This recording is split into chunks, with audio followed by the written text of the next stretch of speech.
வாயில ஒரு டவுட். வாயில வசம்ப வச்சு தேய்ச்சி விட்டான். சரி சரி இல்ல பிரசாந்த் ப்ரோ, உங்க ட்வீட்டும் பார்த்தேன், அது தூயின் போனதையும் பார்த்தேன், போட்டையும் பார்த்தேன், உங்க வீடியோவும் பார்த்தேன். ஆமா. இல்ல இல்ல நீங்க இல்ல போட்ட இல்லடா, ட்வீட்ஸ் இது பாத்துட்டு இருந்தேன்னு இல்ல இல்ல சொல்லுவான். அதான், இல்ல இல்ல இவனுங்க பாசிட்டிவ் ட்வீட் தான், குவாட்டை பார்த்து டென்ஷன் ஆயிட்டானுங்க.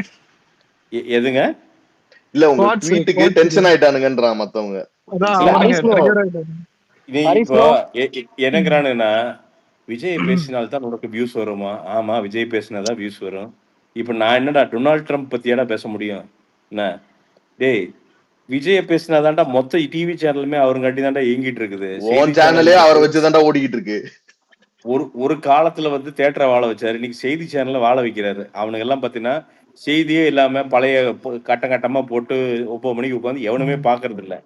அதனால என்ன பண்ணிட்டானுங்க, காலையிலேயே வந்து லைவ் கேமராவை எடுத்துட்டு எல்லாம் பிக்ஸ் பண்ணிக்கிறானுங்க. டே தம்பி, அப்பாடா 6 நாள் நமக்கு ரெவன்யூ இல்ல, இந்த சனிக்கிழமை ரெவன்யூ பாத்திர வேண்டியதா அப்படின்ட்டு விளம்பரதாரர்லாம் வந்து ஏதோ உற்சாகமா விஜய் வந்து என்னைக்குமே வாழ வச்சுதான் பழகம். இன்னைக்கு பாருங்க செய்தி சேனல்லையும் வாழ வைக்கிறது. அதனாலதான் வேற வழி இல்லாம நீ சன் நியூஸ் எல்லாம் கவர் பண்ண ஆரம்பிச்சிட்டான். இல்லாட்டி பண்ணவே மாட்டாங்க நம்ம ஆளுங்க. சன் நியூஸ்ல கவர் பண்ண ஆரம்பிச்சிட்டாங்க.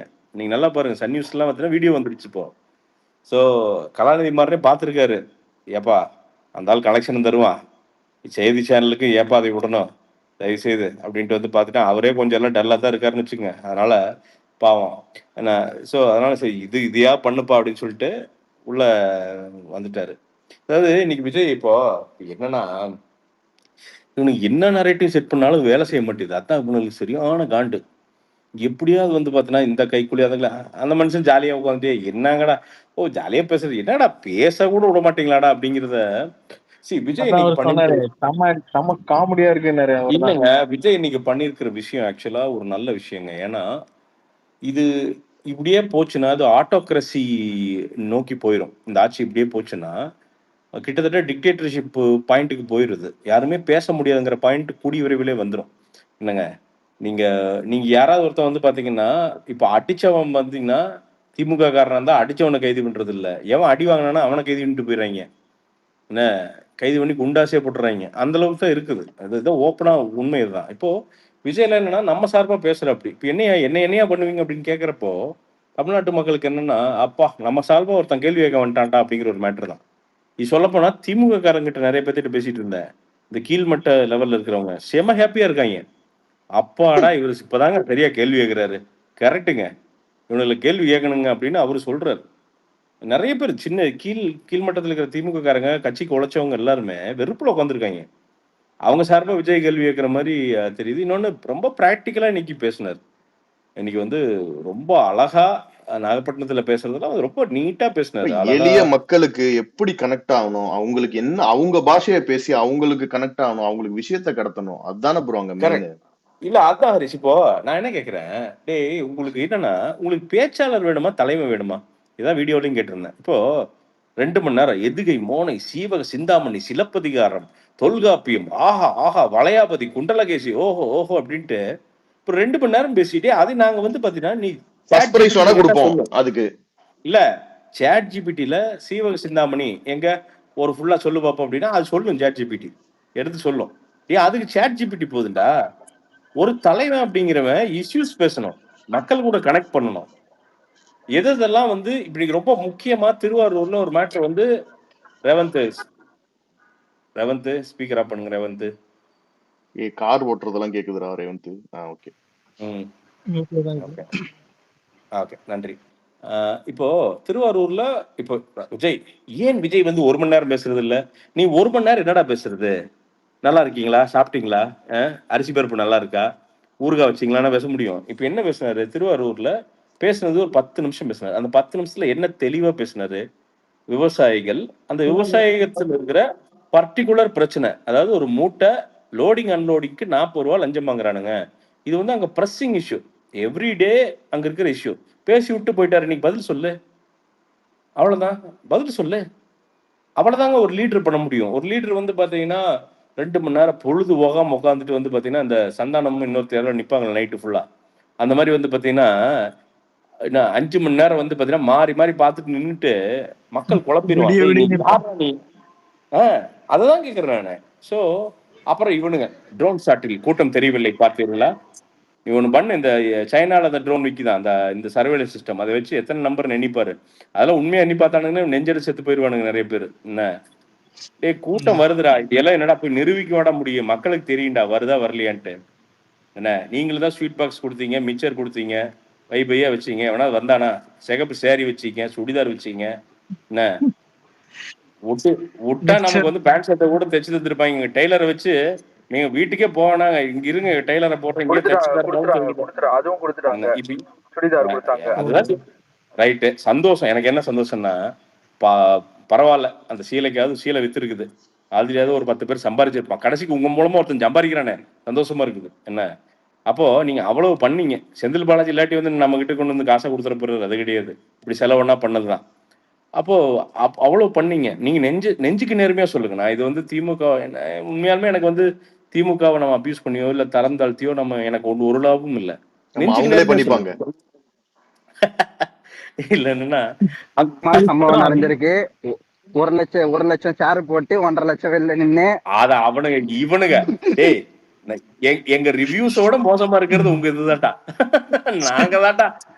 நாங்க தான்டா ஏதோ சுமார் படத்தை கூட 2 எச்சா சொல்லி கூவுவோம். இது என்னடா ரொம்ப மோசமா இருக்கு. அதாவது ஒரே மாதிரி வந்து பாத்தீங்கன்னா 1 லட்சம் சேர் உள்ள இருக்கு, 1.5 லட்சம் பேர் வெளியில இருந்தாங்க, 1 லட்சம் சேர் உள்ள இருக்கு, 1.5 லட்சம் பேர் வெளியே இருந்தாங்க, 1000 2000 3000 மேட்சிங்கா கூவுறானுங்க.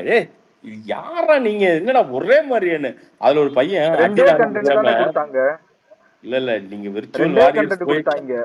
விர்ச்சுவல் வாரியர்ஸ் போய் ஏதோ உராண்டு எழுத்துருக்கானு போல ஒரு பையன்கிட்ட. அவன் பொறுக்க முடியாம சொல்லிட்டான், எப்பா அமௌண்ட் கொடுத்தாங்க போட்டேன், அதோட அவ்வளவுதான், உனக்கு எனக்கும் பிரச்சனை முடிஞ்சது, நீ வந்து சும்மா அதே மாதிரி பேசாத வார்த்துக்க அப்படின்னு வந்து பயப்புல வீடியோவை போட்டு விட்டான். நான் சொல்றேன் ப்ரொமோட் பண்றது தப்பு இல்லைங்க. ஆர்கானிக்கா அந்த ஈவெண்ட்டுக்கு யாராவது கூப்பிட்டு ப்ரொமோட் பண்ணுங்கய்யா, அதையாவது பண்ணுங்கய்யா. அதை கூட பண்ண முடியாது. நான் சொல்ல அந்த ஈவெண்ட்டுக்கு திமுக காரங்களே என்ன இன்ஃப்ளூயன்சஸ் நிறைய இல்லையா, பாவனை வைங்கய்யா, சம்பாரிச்சுட்டு போறாங்க. ஏயா அப்போ இவங்க ஆர்கனைசிங் எவ்வளவு மோசமா இருக்குதுங்கிறது அந்த ஒரு ஈவெண்ட்ல எடுத்துக்கிட்டீங்கனாலும் நீங்க தெரிஞ்சுக்கலாம். இவ்வளவுதான். இனிய மழையெல்லாம் பெய்யுது, மழை பெய்யதாங்க செய்யும். அதை ஆஃப் பண்ணு. அப்போ யாரு ஸ்பீக்கர்ல சொல்றாரா?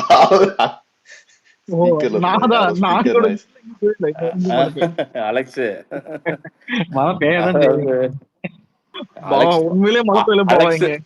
அலெக்ஸ் டிகிரி வாங்கினாலும் வாங்கினா பேச்செல்லாம் பயங்கரமா இருக்குது. அதனால நான் என்ன சொல்றேன்னா இது உண்மையாலுமே இல்ல ரொம்ப சிம்பிளுங்க. இப்ப மக்கள் எல்லாருமே பேசிக் கேட்க ஆரம்பிச்சிட்டாங்க. என்ன கேள்வி தெரியுமா? செம கேள்வி கேட்க ஆரம்பிச்சிட்டாங்க. என்னன்னா டேய் உங்களுக்கு எல்லாம் புராணம் போதுண்டா, திராவிடம், போர்வால், பெரியார் இதெல்லாம் சரிடா, நாங்க எல்லாம் கேட்கறேன்டா, நீ சொல்றா. அப்புறம் சமூக நீதி, சமத்துவம், நீ எல்லாமே சொல்றான், நான் கேட்கறேன். எனக்கு ஏன்டா ரோடு போடல? இவ்வளவுதான் அவன் கேட்கறான். நான் என்ன சொல்றேன், குறைஞ்சபட்சம் உங்களுடைய அப்பா அவர் ஐயா கலைஞர் பிறந்த ஒரு தொகுதி திருவாரூர். அப்போ அது வந்து தமிழ்நாட்டுக்கு ஒரு மாடல் தொகுதியே இருக்க வேணுமா வேண்டாமா? மற்ற ஊர்லாம் கூட விட்டுருங்கப்பா, ஒரு என்ன மற்ற ஊர்லாம் விட்டுருங்க, உங்களுடைய அட்ரஸ் வந்து அது ஒரு இளையராஜாவுக்கு பண்ணைப்புறம் மாதிரி உங்களுக்கு வந்து ஒரு திருவாரூர் அட்ரஸ். அப்போ அந்த ஊர் எப்படி இருக்கணும்? உள்ள போனா சும்மா ஈஸியா பண்ண முடியும் இல்லையா? அப்ப அதை கூட பண்றதுக்கு வந்து அங்க வந்து ஒரு சிரத்தை இல்லை அப்படின்னா நம்ம என்னன்னு எடுத்துக்கிறது நம்ம இந்த ஆட்சியை? இதுதான் அவர் கேட்கிறாரு. ரோடு எல்லாம் ஏன் தப்பா இருக்கு? ஏன் பேசிக் இன்ஃப்ராஸ்ட்ரக்சர் ஏன் இன்னுமே குடிசைகளா இருக்கு? நீ என்ன சமூக நீதி, அந்த சமூக நீதி அப்ப அந்த குடிசையெல்லாம் விட்டு மேல வந்திருக்கணும்ல, அவன் கடைசிக்கு ஒரு பேசிக் டார்ச் வீட்டுக்காக வந்திருக்கணும்ல. இது இன்னைக்கு திமுக அரசு இந்த கிட்னி திருட்டு அந்த மேட்டர் வந்து பாத்தீங்கன்னா கவர்மெண்ட் அப்பீல் பண்ணுது. இதெல்லாம் பெரிய விசாரணை வேண்டாம். அதான் சொல்றேன், ஒரு கவர்மெண்ட் இதை பண்ணலாமா? நீ அவன் எந்த கட்சிக்காரனா இருக்கட்டும், திமுகவா இருக்கட்டும், அதிமுகவா இருக்கட்டும், பாஜக எவனா இருக்கட்டும், ஏழைகளோட கிட்னியை திருடி பணக்காரனுக்கு வித்திருக்கிறான்.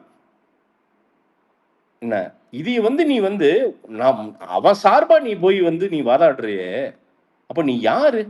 நான் கேட்கிறேன், நீ யாருக்கான அரசு? இதை வந்து பொதுமக்கள் கேட்பாங்க இல்லையா? இது எல்லாம் அப்படியே மூடி மறைச்சே அப்படியே கொண்டு போயிட முடியுமா? நான் கேட்கிறேன். இது எவ்வளவு மனசுல இருக்க எண்ணத்தை பிரதிபலிச்சிருக்காரு. அவங்க கேள்வியதான் இவர் வாயில கேட்டிருக்காரு இன்னைக்கு. இல்ல ஹரிஷ், இது வேற ஒரு நாட்டுல நடந்துச்சுன்னா, இப்ப வந்து சிங்கப்பூர்ல நடந்துருந்துச்சுன்னா இந்த கிட்னி இஷ்யூ அது வந்து நேஷனல் இஷ்யூ. ஒரு வருஷத்துக்கு அதான் இஷ்யூ.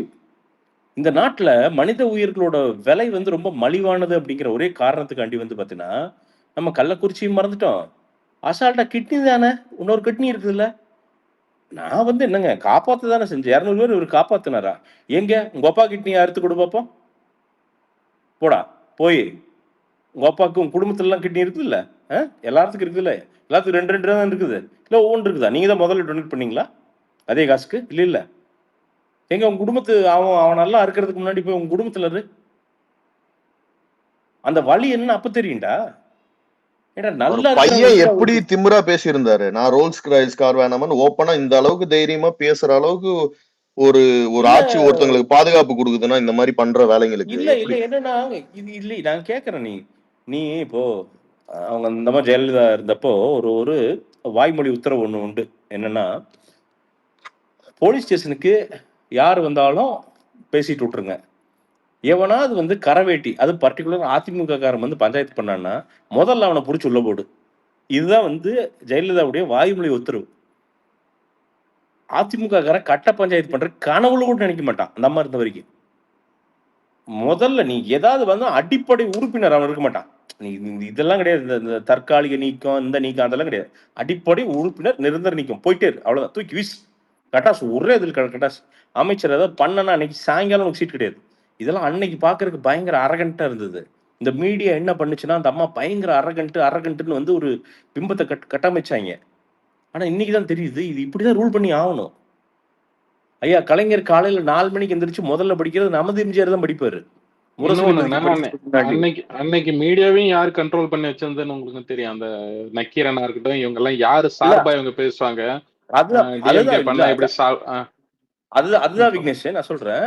இல்ல இப்ப நம்ம ஐயா கலைஞர் இருக்கிறப்ப நான் சொல்றேன் இதெல்லாம் நான் ஏன் இந்த திமுக ஆட்சி மேல ஏன் விமர்சனம் வருதுன்னு சொல்றேன். நான் அவர் 4 மணிக்கு எந்திரிச்சு 5 மணிக்கு நமது எம்ஜிஆர் பேப்பரை படிச்சிருவாரு. முதல்ல எதிர்கட்சி பேப்பர் தான் படிப்பேன். அப்படி படிச்சு என்ன இஷ்யூன்னு எடுத்து பார்ப்பார் வரிசையா. நீ சட்டமன்றம் உள்ள போறதுக்கு முன்னாடி அந்த இஷ்யூ சால்வ் ஆயிரும். கூப்பிட்டு வந்து சண்முகநாதன் கூப்பிட்டு உட்காந்து என்ன அது ஒரு ரொம்ப பிரஸிங் இஷ்யூவா இருந்ததுன்னா அது யார் சொன்னாலும் அவர் ஏத்துக்குவார். அவர் அது அதிமுக சொல்லுது இல்ல வந்து இன்னொரு கட்சி சொல்லுது அப்படின்லாம் யோசிக்க மாட்டாரு. மக்களுக்கு வந்து ரொம்ப ரொம்ப கேடு தர்ற பிரச்சனை அப்படின்னா எனக்கு இன்னைக்கு ஞாபகம் இருக்கு. திருப்பூர்ல கலைஞரையா வந்து 2008 சம்திங்ல வந்து வந்து டையிங் மூடுறாங்க. அப்போ வந்து இங்க வந்து ஐ திங்க் தயாநிதி மாறன் தயாநிதி மாறன் தான் அப்போ வந்து டெக்ஸ்டைல்ஸ் மினிஸ்டர். அப்போ வந்து இங்க வந்து மீட்டிங் போடுறாரு. இவனுக்கு பூரா டையிங் தான். இவனுக்கு எங்க ஊர்காரங்கள தான் உங்களுக்கு தெரியுமே ரொம்ப நல்லவனுங்க. என்ன ஒவ்வொருத்தரும் பார்த்தீங்கன்னா 2 கோடி ரூபா கார்ல போய் உட்காந்துட்டு எங்களுக்கு சாப்பிட்றக்கே வழி இல்லைங்க அப்படின்ட்டு இருந்தானுங்க. அப்புறம் தயாநிதி மாறன் சிரிச்சிட்டே சொன்னாரு என்னன்னா நீங்க வெளியில என்னென்ன கார் நிறுத்திக்கிறீங்க உங்களுக்கு என்ன வரவு செலவு அது கூட எனக்கு தெரியாதா அப்படின்னு பேசிட்டு இருந்தாங்க. அப்ப கலைஞர் ஒரே ஒரு விஷயம் தான் சொன்னார். ரொம்ப சிம்பிளா ஒன்று சொன்னார். நீங்க 70 குடும்பம் வாழ்றதுக்கு ஒரு 7 லட்சம் குடும்பம் அழிஞ்சு போகணுமா? இதை மட்டும் மனசாட்சியோட யோசிங்க அப்படின்னு கேட்டார். அதுக்கு இன்னைக்கு வந்து அதுக்கு ஒரு சொல்யூஷன் கிடைச்சிருக்குது. என்னன்னா இன்னைக்கு டையிங்ல இருந்து எல்லா தண்ணியுமே அந்த கெமிக்கல் ட்ரீட்மெண்ட் பிளான்ட் வந்து பார்த்தீங்கன்னா கவர்மெண்டோட ட்ரீட்மெண்ட் பிளான்ட்டுக்கு போகணும். அங்கிருந்து ப்ராப்பரா ட்ரீட் ஆகி தான் தண்ணி வெளியில போகுது. அந்த ட்ரீட்மெண்ட் பிளான்ட்டுக்கு போகும்போது நீங்க வந்து கெமிக்கல்லாம் வந்து கரெக்டா போடுறீங்களா அப்படிங்கிறத செக் பண்ணிடுவாங்க. நீங்க வந்து அன்அலவுட் கெமிக்கல்ஸ் வந்து அங்கேயே வந்து செக் பண்ணி இருந்தது அப்படின்னா உங்க லைசன்ஸ் வந்து ரிவோக் பண்ணிடுவாங்க. அந்த அளவுக்கு சிஸ்டத்தை நீங்க கொண்டு வந்திருக்காங்க. அதனாலதான் கலைஞர், அதனாலதான் ஜெயலலிதா இவங்களெல்லாம் வந்து நம்ம என்ன உங்களுக்கு திமுக பிடிக்கலனாலும் சரி அதிமுக பிடிக்கலனாலும் சரி நம்ம நிராகரிச்சிடவே முடியாது. இன்னைக்கு அந்த மாதிரி ஒரு விஷயம் சொல்லுங்கய்யா. ஒரு தெளிவான இன்னைக்கு வந்து பிங்க் பஸ் என்ன அதான சொல்றீங்க. சிகப்பு பஸ் ஜெயிக்காது, பஞ்ச பஸ் ஜெயிக்காது, பிங்க் பஸ் தான் ஜெயிக்கு. அந்த பஸ்ஸோட நிலைமை என்னையா? பிங்க் பஸ் இல்ல பிங்க் செட் உள்ள எதுவும் ஐயா அது வந்து பின்னாடி வந்ததுன்னா முன்னாடி உசுர கையில் பிடிச்சிட்டு வண்டி ஓட்டணுமையா. ஏன்னா அதுல என்ன இருக்குன்னு எவனுக்குமே தெரியாது ஐயா. கட்ட கட்ட கட்ட கட்ட கட்ட கட்ட கட்ட கட்ட கட்ட கட்ட கட்ட கட்டன்ட்டு என்ன நாம வந்து இந்த சிட்டியில மட்டும் அப்படி ஈவி அப்படின்னு ஏன் நான் என்ன சொல்றேன். அந்த ஈவி பஸ் விட்றீங்களா இப்போ இந்த எலக்ட்ரிக் ஸ்விட்ச் அப்படின்ல ஏன் அதை பிங்கா மாத்துங்க. அதை முதல்ல மகளிர் கொடுங்க எல்லாரும் பாராட்டுறோம். அந்த கட்ட கட்ட கட்ட கட்ட கட்ட கட்டன்னு போனா தான் என்ன முடிவு பண்ணிட்டீங்க. மக்களுக்கு இப்படி போனாதான் அவனுக்கு தூக்கம் இங்கே வரும்.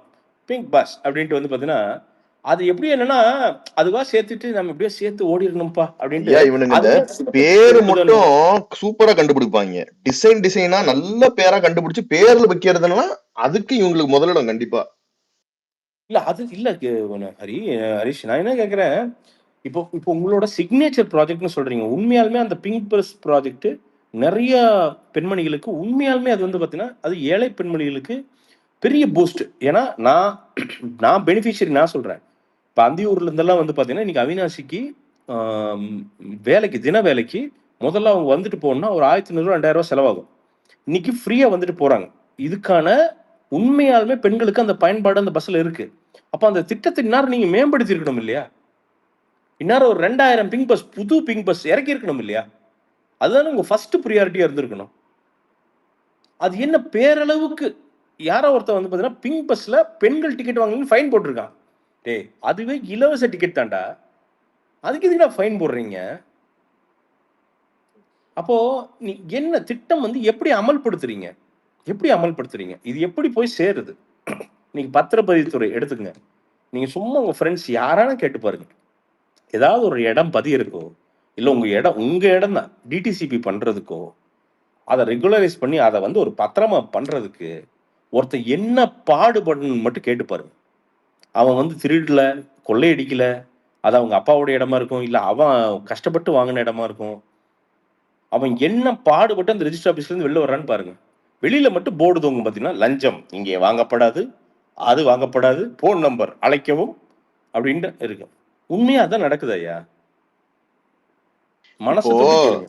இப்போ பிரசாந்த் ப்ரோ, இப்ப நதீர் ம். இருக்காருல்ல, அவரு நாகூர் சேர்ந்தவர் தான். இப்ப நீங்க அவர்கிட்ட ம். கேளுங்களேன் யதார்த்தம் என்ன நடக்குதுன்னு. இல்ல பிரசாந்த் ப்ரோ, நான் ம். 22 வருஷமா நாகூர்ல தான் இருக்கேன். தர்கா பக்கத்துல சரி. தான் எங்க வீடு. ஓகேவா? ம்.